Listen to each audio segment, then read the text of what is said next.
And I want to talk about the freedom of speech so far as a human rights organization and the human rights movements. So let's talk about freedom of speech. I was reading up somewhere and I realized that in a way you've been affected by the freedom of speech going by the various social media policies. Your account has been deactivated most times because you try to speak up for humanity and you try to stand up for what is right, but then you tend to be bullied or your accounts tend to be discontinued from the social media. Do you think at this point that freedom of speech as a fundamental human right, it's been given its rightful place in humanity?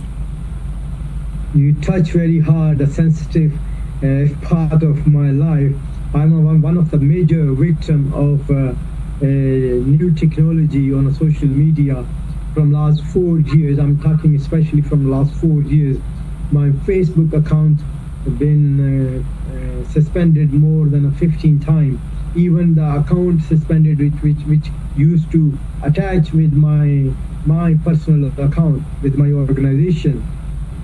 Not only from the Facebook, and recently from last few years I've been blocked from the Twitter many times. Even we done everything. First of all, there is no direct way to approach or appeal against the decision of these individuals' body. But unfortunately, we are failed to get a response. Why our account been suspended? Why our Facebook been suspending? Why we are not allowed to make a new account on a Twitter? So we always have to come back with a new name or with a little bit of spelling different or using different email address.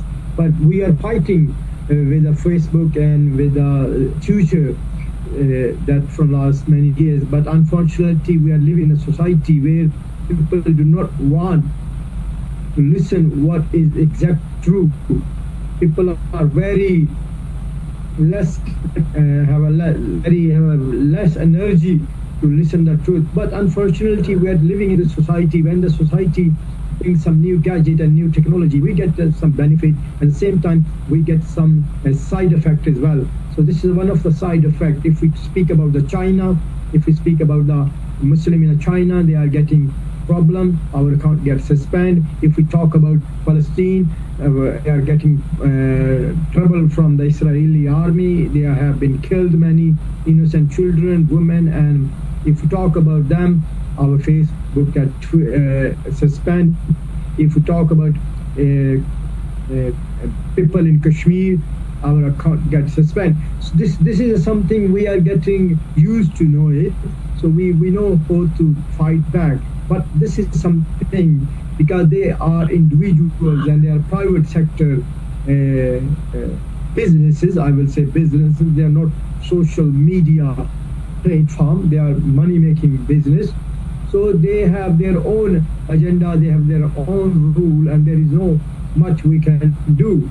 I believe that I, as a personal victim of this unauthorized behavior, I try my best. I've been in a UN, I've been in the other international platform, I've been my personal self, I approached the Zuckerberg, the head of CEO, the Facebook, and I personally approached the Twitter new owner, Mr.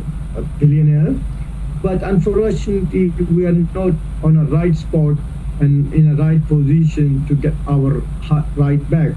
And the second thing about speaking about the justice or speaking about the truth, I think we are a speaker. We need to speak. People like you, they will come out of blue and they will be an angel for us. We will get platform to convey our message, to speak about the peace, speak about the justice, speak about the people around the world. So this is our responsibility. When you have to, this is one thing is very clear for me and you. I'm still. You're still listening me? Yeah. I'm with you. Go on, Rana. I'm with you. So we get people like you who become play the angel part for us and around the world. Right now, our organization working around 67 countries with more than 130,000 volunteer members around the world. We are one of the major organizations around the world who talk about human rights. But somehow, somewhere, we also get a victim that we need a voice. We need to say our stuff on an international platform. On that situation, we get people